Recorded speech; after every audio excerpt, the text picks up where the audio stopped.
घमंडी सास और बेचारी बहू का करवा चौथ। कादम्बरी बेहद ही क्रूर किस्म की औरत थी। वह किसी न किसी बहाने बेचारी बहू पर ताड़ना बरसाती थी।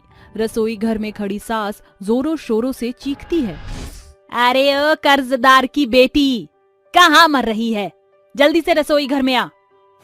सासू माँ, आपने बुलाया? बहू को सामने खड़ा पाकर क्रूर कादम्बरी बेरहमी से उसके बाल पकड़कर कहती है, क्यों री कलमुही करमजली, कितनी बार तुझे कहा है ना कि नपे तुले हाथ से खाना बनाया कर। बावजूद इसके तूने फिर रात को इतना खाना बना दिया कि कितना सारा भात बच गया है। सासू माँ, खाना मैंने नाप तोल कर ही बनाया था, मगर आपने कल हाट बाजार से ही खा लिया था, इसलिए आपके हिस्से का खाना बच गया। अरे बंद कर ये बकैतियां, आज तू यही बासी खाना खाएगी। मगर माँ जी, इस खाने में से तो दुर्गंध आ रही है, इसे खाना सेहत के साथ खिलवाड़ करना होगा। बेरोजगार की बीवी के मुंह से इतनी डींगे हाँकना शोभता नहीं। वो तो गनीमत है कि तेरे पति के अपंग होने के बावजूद भी मैंने तुझे घर से नहीं निकाला। ये घर मेरे पति के बदौलत चल रहा है। इसे अपनी खुशकिस्मती समझ कि ये बासी खाना भी तुझे नसीब हो रहा है। रावी के लिए पहली दफा ना था जब उसे अपनी सास का सताव सहन करना पड़ा। ये सब कुछ तब शुरू होता है जब एक दुर्घटना में गोपाल के दोनों पांव का बल चला गया। ऐसे में पति की अपंगता का पूरा प्रभाव बेचारी बहू पर पड़ गया। निश दिन कादम्बरी जागते सोते बेचारी बहू को बेरोजगार की बीवी होने का ताना कसती थी। समय गुजरता है। कुछ ही दिनों में करवा चौथ का तीज आने वाला है। करवा चौथ पर गोपाल मेरे लिए कितने सारे उपहार लेकर आए थे, मगर अब के बरस जाने हमारी खुशियों को किसकी नजर लग गई है। करवा चौथ के कुछ दिन पहले से ही कादम्बरी तैयारियों में जुट जाती है। गोपाल के बाबूजी, ये देखो, मैंने अब के बरस खास करवा चौथ के खातिर सोने के कई सारे गहने गढ़वाए हैं। देखो, ये सोने की सुंदर चूड़ियाँ, ये गले का हार और ये कानों के झुमके। इस करवा चौथ पर कादम्बरी ही दिखेगी। कादम्बरी करवा चौथ की चर्चा ही कर रही थी कि बहू बोलती है, माँ जी, करवा चौथ आने को है, मेरा मंगलसूत्र टूट गया है, जरा इसे किसी सुनार से जुड़वा दीजिए। ये सुनकर कादम्बरी भौएं ऊंची करते हुए बोलती है, अरे मेरे पास क्या नोटों के पुलिंदे बंधे हैं? बेरोजगार की बीवी को शौक श्रृंगार शोभा नहीं देता। मेरे पास तेरे लिए एक पाई भी नहीं है। दिमाग का दही मत बना, चल भाग। जब देखो बेचारी बहू पर बिगड़ती रहती हो, कभी तो अपनी जुबान से तो मधुर बोला करो। तुम चुप रहो जी। जाने इस बैरन ने तुम्हें कौन सी पट्टी पढ़ाई है, जब देखो इसी की पक्षधारी में बोलते हो। कादम्बरी की बातें बिछावन पर पड़ा गोपाल साफ सुन रहा था। उसकी आंखों से बेबसी की बौछार बरस रही थी। तभी वहाँ रावी अपने आंचल से उसके आंसू पोंछकर कहती है, अजी क्या हुआ, आप रो क्यों रहे हैं? रावी, मेरी अपंगता ने तुम्हें कितना बेचारा बना दिया है। तुम्हारी छोटी छोटी ख्वाहिशों को बिखरता देखकर मेरा कलेजा बहुत कचोटता है। रावी, तुम्हारे सामने सारी जिंदगी पड़ी हुई है, मुझे बिसार कर दूजा प्यार रचा लो। अजी ये कैसी बहकी बहकी बातें कर रही हैं? पति पत्नी सुख दुख के संगी होते हैं। आपने सोच भी कैसे लिया कि इस सुकड़े सफर में मैं आपका साथ छोड़ दूंगी? करवा चौथ आने को है, देखना चौथ माता आपको इस बीमारी के बिछावन से जरूर उबारेंगी। जहाँ एक और कादम्बरी ने करवा चौथ के लिए ढेरों खरीदारी की थी, वहीं बेचारी बहू छुच्छे हाथ थी। रावी को रसोई घर का रुख करता देखकर घमंडी सास कादम्बरी कहती है, ये सही मौका है मेरी गरीब बेचारी बहू को अपने साड़ी और श्रृंगार का साथ सामान दिखाकर जलाने का। अरे ओ कर्जदार की बीवी, ये मेरी साड़ी और श्रृंगार का सामान संभाल कर अलमारी में रख दे। याद रहे, कोई भी भूल चूक नहीं होनी चाहिए। पूरे 1.25 लाख रुपए की साड़ी है। इतने महंगे कपड़े तूने देखे भी ना होंगे, ना ही ऐसी साड़ी आने वाली तेरी 7 पुश्तें पहन पाएंगी। सच कहा माँ जी, मुझ बेचारी बहू की किस्मत इतनी बुलंद कहाँ जो इतनी महंगी साड़ी मोल ले सकूं। माँ जी, क्या मैं आपसे कुछ मांगूं? अरे ये भीख मांगो की तरह मांगने वाली आदत तो जैसे तेरी खानदानी है। कितना भी झाड़ झड़प दो तू समझती नहीं है। तेरा हाल ना उस कुत्ते की दुम की तरह है जो कभी सीधी नहीं होती। अरे अब घूरती रहेगी या बकेगी भी? माँ जी, करवा चौथ पर सास के हाथों दी जाने वाली सरगी बहू के लिए बेहद जरूरी होती है। मुझे वो सरगी दे दीजिए, ये मेरे लिए सबसे बड़ी भेंट होगी।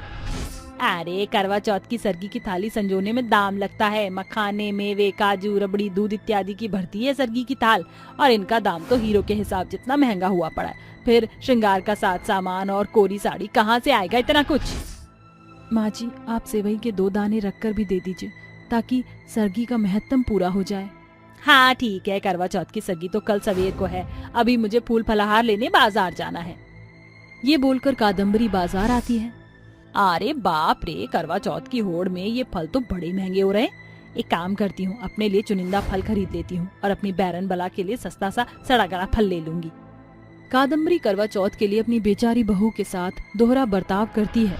सवेरे सरगी के समय कादम्बरी सड़े गले सूखे फल से सरगी की थाली सजाकर एक फीकी साड़ी समेत बहू को देती है। अरे ये ले तेरी सरगी की थाली। शुक्रिया माँ जी। बेचारी बहू फल का कौर खाने ही वाली होती है कि उसकी निगाह फलों में लगे कीड़े पर जाती है, जिसके चलते उसे सास द्वारा दी गई सरगी नसीब नहीं होती। मजबूरन उसे पानी से ही पेट भरना पड़ता है। चढ़ते सूरज की लालिमा के साथ करवा चौथ का व्रत शुरू होता है। जहाँ एक और घमंडी सास सारा दिन पलंग पर पसरी हुई थी, वहीं बेचारी बहू भूखे प्यासे सारा दिन घर का कामकाज निपटाती है, जिसके बीच उसे सांझ होने का पता ही नहीं चलता। वह सास द्वारा दी गई फीकी पुरानी साड़ी पहनकर 16 श्रृंगार करती है और अपने अपाहिज पति को व्हील चेयर पर बैठाकर छत पर आती है। तभी गजोधर कहता है, कादम्बरी, करवा चौथ पर तो कोरी साड़ी पहनी जाती है, फिर बहू ने तुम्हारी उतरन क्यों पहनी है? तुम बहू के लिए साड़ी नहीं लाई क्या? अजी इसके बेरोजगार अपाहिज पति के दवा दारू का खर्चा और इनकी खुराक का भरसक भार उठा रहे, वही बहुत है। कादम्बरी, या तो तुम माँ बनने के उत्पीड़न को बिसार चुकी हो, या बेचारी रावी बहू पर अपना रौब जमाने के बीच तुम्हारी घमंड से चढ़ी आंखें ये देख नहीं पा रही हैं कि इस बेचारी बहू का बेरोजगार पति कोई और नहीं, तुम्हारा बेटा है। तुम्हारी कड़वी बातों से उसका कलेजा कितना कचोटता होगा। गजोधर की बातों की गहराई कादम्बरी को भीतर तक भेद देती है। उसका सिर शर्म से जमीन में गड़ने को होने लगता है। वह शर्मिंदगी के साथ कहती है, गोपाल के बाबूजी, मुझे माफ कर दो। मैं बहू पर अपनी धौंस जमाने के बीच अपने बेटे को भूल गई कि उसी के बलबूते हमारी गुमटी छतनुमा घर में बदला है। बहू अपनी स्वार्थी सास की कही सुनी बातों को इस करवा चौथ की बेला पर बिसार दे। माँ जी, हाथ जोड़कर मुझे पाप का भागीदार ना बनाइए। ये तो चौथ माता की दया कृपा है कि आज करवा चौथ के दिन आपकी बिसरी भटक खुल गई। कुछ ही देर में बदरा के पीछे छिपा चांद सास बहू को अपनी झलक दिखाता है, जिसके बाद सास बहू एक संग चांद को अर्घ्य देकर अपने पति की पूजा अर्चना करके अपना व्रत पूरा करती हैं। रावी के साथ उसकी सास गोपाल की बेतहाशा सेवा बाड़ी करती है। सास बहू के संजय साथ से आखिरकार गोपाल अपने पैरों पर अडिग खड़ा हो जाता है। गोपाल मेरे लाल, मुझे तो भरोसा नहीं हो रहा कि तू अपने पांव पर दृढ़ खड़ा है। माँ, ये आपकी सेवा बड़ी और रावी के करवा चौथ की निष्ठा का फल है। गोपाल के पांव के ठीक हो जाने पर सास बहू फूले नहीं समाती। इस तरह करवा चौथ जाते जाते बेचारी बहू का घर संसार खुशियों की बहार से भर जाता है। प्रेग्नेंट काली बहू का करवा चौथ। अरे बहू, ओ बहू, अरे ओ काली घटा, कहाँ पर है तू? आई माँ जी। काजल तुरंत रसोई से बाहर आती है और अपनी सास से कहती है, बोलिए माँ जी, क्या हुआ? कोई परेशानी है क्या? अरे परेशानी ही परेशानी है। तुझे ये घर के काम दिखाई नहीं देते? जब देखो यहाँ से वहाँ काम चोरी करती रहती है। अरे कुछ तो देख लिया कर, इस घर में कितना सारा काम होता है। अब क्या इन सब कामों को मैं करूँगी? नहीं माँ जी, ये सब काम मैं खुद कर लूंगी। आप जाइए अपने कमरे में आराम कर लीजिए। तो इसका मतलब अब तू मुझे बताएगी कि मुझे क्या करना है और क्या नहीं? अरे तू तो मेरे ऊपर अभी से रौब जमाने लगी है। नहीं माँ जी, आप मुझे गलत समझ रही हो। भला मैं ऐसा क्यों करूंगी? मैं तो आपको आराम करने के लिए कह रही थी। तभी काजल का पति सूरज दोनों सास बहू की यह बातें सुन लेता है और उनके पास आकर उनसे कहता है, अरे क्या बात है, तुम दोनों इस तरह क्यों लड़ रही हो? कोई परेशानी है तो चुपचाप सुलझा लो। अरे बेटा देख ले तेरी बहू को, एक तो काली कलूटी है, ऊपर से मेरे ऊपर इतना हुक्म चलाती है, जब देखो अपनी मनमानी करती है। देखो काजल, अगर तुम्हें इस घर में रहना है तो माँ की बात माननी ही होगी, वरना मैं तुम्हें छोड़ दूंगा। ऐसा कहकर सूरज गुस्से से चला जाता है।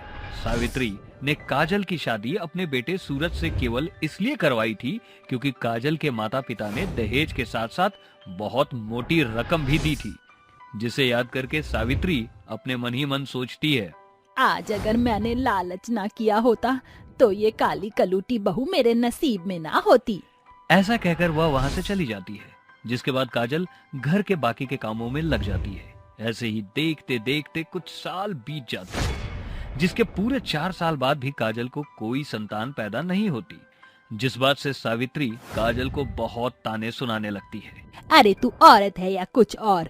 अरे तेरी शादी को पूरे 4 साल हो गए हैं और तूने अभी तक एक संतान को जन्म नहीं दिया। अरे हमारी पड़ोसन बाला है ना, उसकी बहू ने 2 साल में 2 बच्चे जने हैं, तुझसे तो एक भी ना हो पा रहा। माँ जी, ये सब तो भगवान के हाथों में है, इसमें मैं क्या कर सकती हूँ? जब वह हमें संतान देना चाहेगा तो हमें संतान मिल जाएगी। हाँ, बस 4 सालों से यही तो देखती आ रही हूँ, जब देखो जुबान चलाने के लिए बैठ जाती है। ऐसा कहकर सावित्री अपने कमरे में चली जाती है और बेचारी काजल रोने लगती है। जिसके बाद शाम को जब काजल सब्जी मंडी में सब्जी लेने जाती है तो वहाँ उसे उसकी दोस्त गायत्री उसे मिलती है, जो उसे देखकर उससे कहती है, अरे काजल, तुम कैसी हो? कितने दिनों बाद मिली हो? मैं तो ठीक हूँ बहन, तुम कैसी हो? तुम्हें देखकर तो दिल बहुत खुश हो गया, काफी सालों बाद तुम्हें देख रही हूँ। तुम ठीक तो हो ना? अभी तो सब कुछ ठीक चल रहा है, लेकिन कुछ समय पहले मैं बहुत परेशान थी। मेरी कोई संतान नहीं थी। कई सालों से मैं और मेरा पति संतान के लिए दुआएं कर रहा था, लेकिन हमें कोई संतान नहीं हो पाई। लेकिन अब मेरे पास एक प्यारा सा बेटा है, वो भी लक्ष्मी माता की कृपा से। ये सब कैसे? मुझे भी कई सालों से कोई बच्चा नहीं हो रहा। मुझे भी बताओ ताकि मैं भी संतान का सुख प्राप्त कर सकूं। गायत्री उसे लक्ष्मी माता की पूजा के बारे में बताती है। देखो, लक्ष्मी माता बहुत अच्छी हैं, तुम बस उनकी पूजा करो। जब वह तुझसे प्रसन्न हो जाएंगी तो वह तेरी सभी ख्वाहिशों को पूरा करेंगी।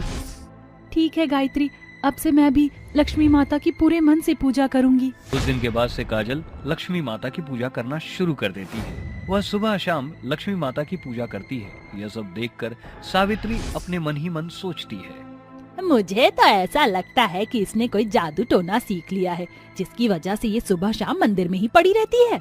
ऐसे ही कुछ दिन बीत जाते हैं, लेकिन सावित्री काजल को कुछ नहीं कह पाती। एक दिन काजल को सपने में लक्ष्मी माता दिखाई पड़ती है। काजल, मैं तुम्हारी पूजा और श्रद्धा से संपन्न हूँ। बताओ, तुम्हें क्या चाहिए मुझसे? माता रानी, मेरे पास भगवान का दिया हुआ सब कुछ है, बस मुझे एक संतान चाहिए। जो तुम्हें चाहिए वो तुम्हें बहुत जल्द मिलेगा, ये मेरा तुमसे वादा है। तभी अचानक से काजल का सपना टूट जाता है और वह नींद से उठकर यहाँ से वहाँ देखने लगती है। जिसके बाद वह दोबारा सो जाती है और अगले दिन जैसे ही सवेरा होता है वह रसोई में खाना बनाने लगती है। तभी अचानक से उसे उल्टियाँ शुरू हो जाती है, जिसके चलते उसे यह मालूम चल जाता है कि वह प्रेग्नेंट हो गई है। सूरज काजल की बिगड़ी हुई हालत को देखकर उसे हॉस्पिटल लेकर जाता है, जहां डॉक्टर सूरज से कहता है, आप पिता बनने वाले हैं, मुबारक हो, आपकी पत्नी प्रेग्नेंट है। यह सुनकर सूरज को बहुत खुशी मिलती है और वह अपनी पत्नी को वापस घर ले आता है। लेकिन घर आते ही जब सूरज अपनी माँ को काजल की प्रेगनेंसी के बारे में बताता है तो उसकी माँ सावित्री का बुरा सा मुंह बन जाता है और वो अपने बेटे से कहती है, अरे बेटा, काजल तो इतनी काली है कि मैं क्या बताऊं। मैं नहीं चाहती इसका कालापन तेरे आने वाले बच्चे पर आए, इसलिए इससे कह दियो दूध में केसर डालकर रोज पी लिया करे, नहीं तो बच्चा भी इसी की तरह काला कलूटा पैदा होगा। सूरज अपनी माँ के साथ साथ काजल को भी प्यार करता था, इसलिए उसे उसके कालेपन से कोई परेशानी नहीं थी। ऐसे ही धीरे धीरे कुछ दिन बीत जाते हैं और अब काजल को 9वां महीना चल रहा होता है। लेकिन उसी बीच करवा चौथ का व्रत आ जाता है। काजल अपनी सास सावित्री के पास जाती है और उनसे कहती है, माँ जी, करवा चौथ का व्रत आ रहा है, मुझे करवा चौथ का व्रत रखना है। अरे गर्भवती औरतें कोई व्रत नहीं रखती, जा जाकर आराम कर ले। सावित्री करवा चौथ का व्रत रखने के लिए मना कर देती है। जैसे ही शाम होती है, शाम को काजल के फोन पर एक कॉल आता है। हेलो, कौन बोल रही हैं आप? देखिए जी, मैं जीटी हॉस्पिटल से बात कर रही हूँ। आपके पति सूरज का एक बहुत बड़ा एक्सीडेंट हो गया है, फौरन हॉस्पिटल आ जाइए। यह सुनते ही उसके पैरों तले जमीन खिसक जाती है, जिसके बाद वो अपनी सास सावित्री के साथ सीधे हॉस्पिटल पहुंचती है। डॉक्टर उन्हें बताते हैं कि सूरज के बचने के चांसेस बहुत मुश्किल है, जिसके चलते उसकी मृत्यु भी हो सकती है। अब चाहे कुछ भी हो जाए, मैं अपने पति की लंबी उम्र के लिए करवा चौथ का व्रत रखूंगी। अगर करवा माता सच्ची हैं और उनमें शक्ति है तो वह मेरे पति को बचा लेंगी। अब उनका इम्तिहान ही सही। अगले दिन जैसे ही सवेरा होता है, काजल अपने पति की लंबी आयु के लिए करवा चौथ का व्रत रख लेती है और शाम को 4 बजे करवा चौथ की कथा सुनती है और रात को हॉस्पिटल से ही चांद निकलने का इंतजार करती है। जैसे ही चांद निकलता है, चांद को देखकर अपने करवा चौथ का व्रत खोलती है। लेकिन तभी अचानक से उसके पेट में दर्द होने लगता है, जिसके बाद सावित्री उसे सहारा देते हुए डॉक्टर के पास ले जाती है और डॉक्टर उसे ओपीडी में ले जाते हैं। कुछ ही घंटों बाद ओपीडी से एक बच्चे की रोने की आवाज आने लगती है। तभी डॉक्टर बाहर आते हैं। मुबारक हो, आप दादी बन गई, आपको एक पोता हुआ है। यह सुनकर सावित्री को बहुत खुशी मिलती है। वहीं दूसरी तरफ सूरज भी खतरे से बाहर निकल आता है, जिसके बाद सावित्री भगवान का लाख लाख शुक्रिया अदा करती है। उस दिन के बाद से सावित्री को समझ आ जाती है कि इंसान गोरा हो या काला, उसका मन हमेशा साफ होना चाहिए। वकील साहब, मेरे जाने का समय आ गया है। मुझे जाने से पहले अपनी सारी प्रॉपर्टी अपने दोनों बेटों के नाम करवानी है। ये लीजिए, इन पर अपने हस्ताक्षर कर दीजिए। कल्याणी तुरंत पेपर पर साइन कर देती है, जिसके बाद वो अपने दोनों बेटों और बहू को बुलाती है। अरे राजवीर, चिराग, कहाँ हो तुम दोनों? जल्दी से यहाँ पर आओ, मुझे तुमसे कुछ जरूरी बात करनी है। अपनी माँ की आवाज सुनते ही चिराग और राजवीर अपनी पत्नियों के साथ वहाँ पहुँच जाते हैं। बेटा, जिंदगी में एक ना एक दिन सबको आना है और सबको जाना है। इसी तरह मेरा भी समय आ गया है वापस जाने का। मैंने अपनी जाने से पहले सारी प्रॉपर्टी तुम दोनों भाइयों के नाम कर दी है। तुम दोनों भाई एक साथ खुशी खुशी रहना। वे दोनों कुछ कहते इतने में उनकी बूढ़ी माँ अपनी सांसें छोड़ देती है और भगवान को प्यारी हो जाती है, जिसके बाद दोनों भाई मिलकर अपनी माँ का अंतिम संस्कार कर देते हैं। माँ के बिना सब अधूरा लग रहा है। उनके जाने का मुझे भी अफसोस है, लेकिन आप परेशान मत होइए, सब ठीक हो जाएगा। वहीं दूसरी तरफ चिराग की पत्नी समीक्षा चिराग से कहती है, देखिए माँ जी तो चली गई, अब हम अपनी जिंदगी को अपने तरीके से जी सकते हैं। अरे ये तुम कैसी बातें कर रही हो? देखो, जो होना था उसे भूल जाओ। अब हमारे पास इतना सारा पैसा है, इतनी सारी प्रॉपर्टी है, तो हमें इसका फायदा उठाना चाहिए और अपनी जिंदगी को अच्छे से जीना चाहिए। चिराग समीक्षा की बातों में आ जाता है और अपना सारा पैसा ऐसे ही अपने शौकों में उड़ाने लगता है। वहीं दूसरी तरफ राजवीर अपनी पत्नी के साथ मिलकर अपने नए बिजनेस की शुरुआत कर देता है। एक दिन समीक्षा शॉपिंग मॉल में शॉपिंग कर रही होती है, तभी वहाँ उसे मेघा मिल जाती है। अच्छा, तो तुम भी करवा चौथ की शॉपिंग करने आई हो यहाँ? नहीं, बस घर की जरूरत का सामान ले रही हूँ। वैसे तुम कैसी हो, सब ठीक तो है ना? अब इतना सारा पैसा होगा तो खुश तो होंगी ही, लेकिन तुम अपने कंजूस पति के साथ खुश तो हो ना, जो तुम्हें एक नई साड़ी तक नहीं दिलवा सकता? ऐसा कहकर समीक्षा वहाँ से चली जाती है, जिसके बाद समीक्षा और चिराग अपना धीरे धीरे करके सारा पैसा खत्म कर देते हैं, जिसके चलते चिराग को अपनी गाड़ी और अपना घर बेचकर एक किराए के घर पर रहना पड़ता है। एक दिन समीक्षा चिराग से कहती है, हमने बहुत बड़ी गलती कर दी, हमने अपना सब कुछ खो दिया। ये सब तुम्हारी वजह से हुआ है। अगर तुम पैसों को इस तरह बर्बाद न करती तो हम सड़क पर नहीं आते। ऐसा कहकर चिराग वहां से उठकर गुस्से से चला जाता है।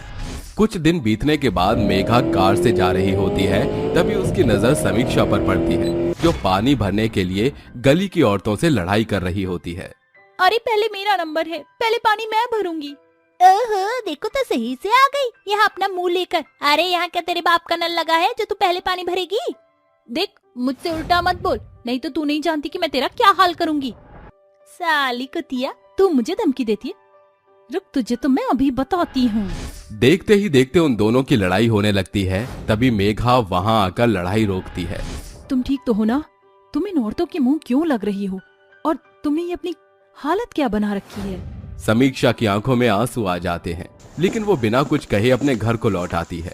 उसका ये बर्ताव मेघा को कुछ समझ नहीं आता। रात को जब चिराग वापस घर को लौटता है तो उसके आने पर समीक्षा उससे कहती है, देखिए जी, कुछ ही दिनों में करवा चौथ का व्रत आने वाला है। आज पड़ोस की सभी औरतें करवा चौथ की तैयारी कर रही हैं। जो मैंने अपने लिए पहले शॉपिंग की थी वो सब मैंने घर की जरूरतों के चलते बेच दी। अब मेरे पास एक ढंग की साड़ी तक नहीं है। आप मुझे भी एक प्यारी सी साड़ी और हाथों के लिए चूड़ियां और मेरे व्रत का सामान दिलवा दीजिए। अरे पागल हो गई हो क्या? भला मेरे पास इतने पैसे कहाँ से आए जो मैं तुम्हारे ये फालतू के शौक पूरे करूं? क्या कहा? फालतू के शौक? अरे आप करवा चौथ के व्रत को फालतू का शौक कैसे बता सकते हो? चिराग बिना कुछ कहे वहाँ से चला जाता है। अरे जाओ यहाँ से, मुझे तो पता ही था कि तुम मेरी कोई ख्वाहिश पूरी नहीं कर सकते। अरे ये सब मेघा उसके घर के बाहर खड़ी होकर सुन लेती है, जिसके बाद मेघा समीक्षा के पास आती है और उससे कहती है, देखो समीक्षा, तुम बहुत मुश्किल में हो, इसलिए मैं तुम्हारी मदद करने के लिए आई थी। ये लो, अपने पास इन पैसों को रख लो और अपने करवा चौथ का सामान ले आना। अब इन पैसों को लेने से मना मत करना। मेघा उसके हाथों में पैसे रख देती है, जिसके बाद समीक्षा रोते हुए कहती है, ये सब मेरी ही गलती है। काश अगर मैंने उस समय थोड़ा सा पैसा जोड़ लिया होता तो आज मेरा ये हाल ना होता। मेघा वहाँ से चली जाती है। उसके जाने के बाद समीक्षा अपने मन ही मन सोचती है, मैंने अपनी एक गलती की वजह से सब कुछ खराब कर दिया, लेकिन अब मैं सबको सुधारना चाहती हूँ। चिराग जी तो शर्म के मारे कभी भी राजवीर भाई से बात नहीं करेंगे। मुझे ही मेघा दीदी के पास जाकर उनसे बात करनी होगी। ऐसा सोचकर समीक्षा रात के समय ही घर से निकल जाती है। वो सुनसान सड़क पर चलती रहती है। तभी वहाँ से राजवीर की कार गुजर रही होती है। राजवीर समीक्षा की हालत देखकर अपनी कार उसके पास रोकता है और उससे कहता है, अरे समीक्षा, ये क्या, तुम इतनी रात को इस सुनसान सड़क पर चलकर कहाँ जा रही हो? चलो कार में बैठो। राजवीर समीक्षा को अपनी कार में बिठाकर उसे अपने साथ अपने घर ले जाता है, जिसके बाद वो समीक्षा को बिठाकर उससे पूछता है, ये सब क्या हो गया है समीक्षा? तुम्हारी ये हालत, और चिराग कहाँ है? तुम दोनों ठीक तो हो ना? समीक्षा बहुत बुरी तरह रोने लगती है, जिसके बाद वो राजवीर को अपने साथ हुई सभी परेशानियों के बारे में बताती है, जिसे सुनकर राजवीर बहुत मायूस हो जाता है और समीक्षा से कहता है, तुम दोनों इतनी परेशानियों से जूझते रहे और तुमने एक बार भी मुझे कुछ नहीं बताया? क्या तुम मुझे अपना नहीं समझते हो? अरे तुम दोनों मेरे बच्चों की तरह हो। तभी वहां पर मेघा आ जाती है और समीक्षा से कहती है, देखो, वक्त वक्त की बात है। उस समय तुम्हारा वक्त था और तुमने अपने पैसों को अपने शौकों में इस्तेमाल किया, लेकिन उस वक्त हमने एक समय का खाना छोड़कर पैसा सेव किया और उसे सही जगह इस्तेमाल किया, जिसकी वजह से आज हम ऐशो आराम की जिंदगी जी रहे हैं। लेकिन तुम्हें तुम्हारी गलती का एहसास है, इसलिए हम तुम्हारे साथ हैं और तुम्हारी मदद भी करेंगे। मैंने आपके साथ इतना बुरा बर्ताव किया था, उसके बाद भी आपने मेरी मदद की। मुझे आज अपनी गलती पर सच में बहुत अफसोस है, लेकिन अब मैं ऐसी गलती दोबारा कभी नहीं करूंगी। बस मेरी आपसे एक प्रार्थना है, मुझे और मेरे पति को आपसे कुछ नहीं चाहिए। बस आप मेरे पति को अपनी कंपनी में नौकरी पर रख लीजिए। कल से तुम चिराग को कंपनी भेज देना। अब मैं उसे पैसा कमाना सिखाऊंगा और मेहनत का फल किस तरह मिलता है वो भी सिखाऊंगा। अगले दिन से चिराग अपने बड़े भाई राजवीर की कंपनी में जाकर काम करना शुरू कर देता है। राजवीर अपने छोटे भाई को अपनी कंपनी में सबसे छोटा काम देता है ताकि उसे अपने पैरों पर खड़ा होना आ सके। ये बात चिराग को समझने में देर नहीं लगी और वो अपना काम मन लगाकर करता है। देखते ही देखते वो अपनी मेहनत और लगन से अपने भाई की कंपनी में मैनेजर की पोस्ट पर आ जाता है। धीरे धीरे वो अपने हालात भी ठीक कर लेता है, जिसके बाद वो अपनी पत्नी समीक्षा के साथ करवा चौथ का त्योहार अच्छे से मनाता है। चुड़ैल माँ बेटी के सोने के मिर्च।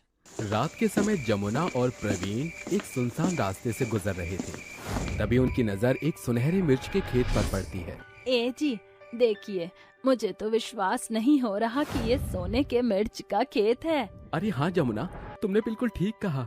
क्यों नहीं, यहाँ से कुछ मिर्च चुराकर हम धनवान हो जाते हैं। हाँ हाँ, चलो। वैसे भी मुझे इस खेत में कोई नहीं दिखाई दे रहा। दोनों पति पत्नी उस सोने की मिर्च को तोड़कर अपने घर ले आते हैं और तिजोरी में रखकर कहते हैं, जमुना, जैसे ही कल सुबह होगी हम इसे सुनार पर बेचकर घर का सामान ले आएंगे और मुझे बदले में सोने के कंगन दिला देना। ये कहते ही दोनों सो जाते हैं। रात के 3 बजे 2 चुड़ैल आती हैं और उनके कमरे की लाइट जलाने बुझाने के बाद उस बल्ब को ही फोड़ देती हैं। क्या हो रहा है यहाँ? ये अचानक से बल्ब कैसे फूट गया? अजी क्या है, आप क्या शोर मचा रहे हो? ठीक से सो जाओ ना। अरे जमुना, मैंने कुछ नहीं किया। ये तुम दोनों ने मेरे सुनहरे खेत की जो सोने की मिर्ची चुराई है, उन्हें वापस दे दो, वरना जान से हाथ धो बैठोगे। कौन? जमुना, जमुना, जमुना उठो, घर में चुड़ैल आई है। तो क्या इनका आदर सत्कार करके कोल्ड ड्रिंक पिलाऊं क्या? सो जाओ चुपचाप। तुम्हारी मौत बनकर आए हैं, सोने की मिर्ची दो। अरे भगवान, उठ जाओ, वरना हम सदा के लिए इस धरती से उठ जाएंगे। ऐसा कहकर प्रवीण उसे जगा देता है। और उठते ही जमुना की दो चुड़ैलों को देखकर चीख निकल जाती है। चुड़ैल, अरे राम, तुम्हारी भी हालत पतली हो गई ना। ये सोने की मिर्च मांग रहे हैं। अरे दे दो, दे दो। आखिरी बार बोल रहे हैं हम दोनों, हमें हमारी सोने की मिर्च वापस कर दो, वरना खुद से मिर्च लेकर तुम्हारी जान भी लेंगे। अरे नहीं नहीं, मैं तुम्हें वो मिर्च वापस कर रही हूँ, कुछ मत करना। ये कहकर अपनी तिजोरी में से मिर्च निकाल कर दे देती है। फिर चुड़ैल कहती है, अच्छा हुआ जो तुमने वापस कर दी, वरना जान चली जाती। माँ, हम ऐसे ही जा रहे हैं, इन्होंने हमें परेशान किया था, थोड़ा सा हमें भी परेशान करना चाहिए ना, क्यों ना इन्हें भी मिर्ची बनाकर अपने साथ ले चले। अरे वाह बेटा, ये तो तूने बहुत अच्छा आइडिया दिया। ये कहते ही चुड़ैल माँ बेटी दोनों को मिर्च बनाकर वापस अपने खेत में लगा देती है और कहती है, अब से जो कोई भी हमारे खेत की तरफ नजर उठाएगा, उन्हें हम मिर्च बनाकर इसी खेत में मिर्च बनाकर अपने सोने की मिर्च के खेत की ओर शोभा बढ़ाएंगे। हाँ माँ। सवाल ये उठता है कि आखिर इन चुड़ैल माँ बेटी के पास सोने के मिर्च का खेत कैसे और क्यों है, और क्यों दोनों ने उन पति पत्नी से अपने सोने के मिर्च को मांगा। आखिर इस सोने की मिर्च के खेत का क्या राज है, जानने के लिए कहानी में आगे बढ़ते हैं। 2 दिन बाद उस खेत के पास से मोहन गाना गाते हुए जा रहा था। मैं तो रास्ते से जा रहा था, मैं तो भेलपुरी खा रहा था, रास्ते से जा रहा था, भेलपुरी खा रहा था, लड़की घुमा रहा था, तुझको मिर्ची लगी तो मैं क्या करूं, तुझको मिर्ची लगी तो मैं क्या करूं। अरे मिर्च का खेत, ये तो बहुत चमक रहा है, जरा पास जाता हूँ। ये कहते ही वो मिर्च के खेत में जाता है, जिन्हें पास से देखने पर उसे सोने की मिर्चियों का एहसास होता है, और तोड़कर चलने जैसे ही लगता है तभी चुड़ैल माँ उसके सामने आकर कहती है, तेरी हिम्मत भी कैसे हुई हमारे खेत की मिर्चियों को तोड़ने की, चल वापस कर। नहीं, मैं नहीं दूंगा, तुम कौन हो? ये पागल से अंकल, मेरी मम्मी की बात मानकर मिर्ची वापस कर दे, वरना तेरा तबला बजा दूंगी मैं। नहीं दूंगा, ये मेरी है अब। जा बेटा, तबला बजा। माँ की बात सुनते ही वो चुड़ैल बच्ची उस मोहन के कंधे पर बैठकर उसे सिर का तबला बजा देती है, जिसके बाद वो कहता है, अरे अरे अरे अरे अरे राम, अरे राम राम, अरे छोड़ दो चुड़ैल जी, मैं तुम्हारी मिर्ची तुम्हें वापस करता हूँ। अरे खोपड़ी का सच में तबला बजा दिया तुमने। बिल्कुल, अब आया ऊंट पहाड़ के नीचे। अरे माँ, मजा आ गया मुझे। माँ बेटी उससे अपनी सोने की मिर्च लेकर मोहन को भी सोने की मिर्च बनाकर अपने खेत में लगा देती है, और जो कोई भी खेत की ओर आता उसके साथ भी वही किया करती थी। गांव के लोग परेशान होने लगे कि उनके बेटे और पति कहाँ गायब हो गए।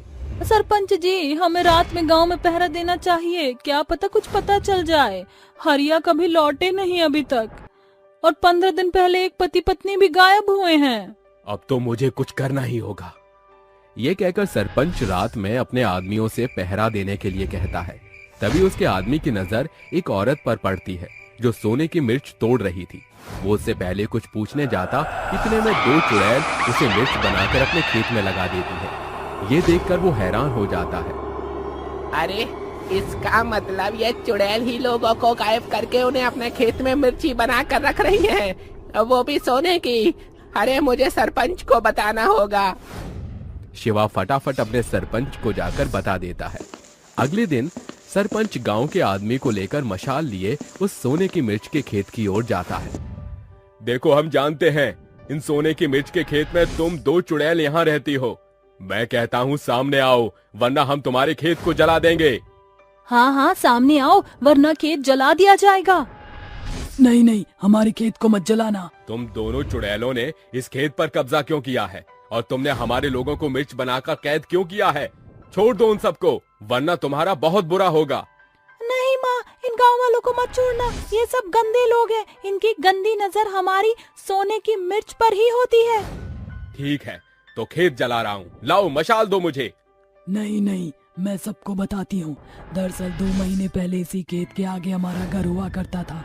हम माँ बेटी बड़े प्यार से रहती थी, और हमारा पूर्वजों का खेत और मेरे पति की आखिरी निशानी है। ये मिर्च का खेत, जिन मिर्चियों को बेचकर हम अपना खर्चा चलाया करते थे। हमारे मिर्च का खेत बहुत बड़ा है, वह बहुत उपजाऊ थी, जिसे देखकर आए दिन हमारे घर पर जमींदार आया करते थे। अरे राजू, कब तक इस मिर्च की खेती पर तुम जरूरत की चीजें करोगे? अरे ये बहुत उपजाऊ खेती से हमें दे दो, हम यहाँ अनेक तरह के पेड़ों को उगाएंगे। मैंने आपसे कितनी बार कहा है, ये जमीन बिकाऊ नहीं है। ये मिर्च की खेती हमारे जीवन का आधार है, इसी से हमारा घर चलता है। देखो, मैं तुम्हें मुंह मांगी कीमत दूंगा। तुम माँ बेटी आराम से सुखी जीवन जी लोगी, अपनी बेटी को स्कूल भी भेजोगी। आपसे मैंने कह दिया ना, मुझे इसकी आवश्यकता नहीं है। अब आप जा सकते हैं। रज्जो, मुझे मना करके तुम्हें बहुत महंगा पड़ेगा। काफी बार तुमने यहाँ से मुझे खाली हाथ भेजा है, इसका बदला जरूर लूंगा मैं तुमसे। ये कहकर जमींदार चला जाता है और रात को सोते समय दोनों माँ बेटी को जमींदार मारकर उन्हें खेत में छुपा देता है, जिसके बाद वो चुड़ैल बनकर अपने खेत में ही रहती है। इन लोगों ने हमारे साथ बिल्कुल ठीक नहीं किया है, इसका बदला लेकर ही रहूंगी। इन्हें सोने की मिर्च बनाकर रहूंगी। हाँ माँ। उसी रात चुड़ैल माँ बेटी जमींदार को मारकर मिर्च बनाकर अपने सोने की मिर्ची खेत में लगा देती है। जितने भी लोगों ने हमारे मिर्च के खेत पर नजर रखी, उन सबको मैंने मिर्च बनाकर से खेत में रख दिया। अरे तुम्हारे साथ गलत हुआ है, लेकिन इस तरह आम जनता को परेशान करके तुमने ठीक नहीं किया। मैं तुमसे सहमति से कहता हूँ, इन लोगों को छोड़ दो और मोक्ष को प्राप्त हो जाओ। कब तक यहाँ भटकती रहोगी? हम नहीं चाहते कि इस खेत को जलाकर तुम्हारा अपमान करें। ठीक है, मैं चली जाऊंगी, लेकिन अपने सोने का खेत गरीब और ईमानदार लोगों के लिए छोड़कर जा रही हूँ। यदि इसके अलावा कोई चोर या लालची आदमी आने की कोशिश भी करेगा तो वह चाहकर भी नहीं आ पाएगा। तुम्हारा बहुत बहुत शुक्रिया। चलो माँ, यहाँ से चलते हैं। ये कहते ही दोनों माँ बेटी गरीबों का भला करके सोने की मिर्ची खेत को हमेशा के लिए छोड़कर चली जाती।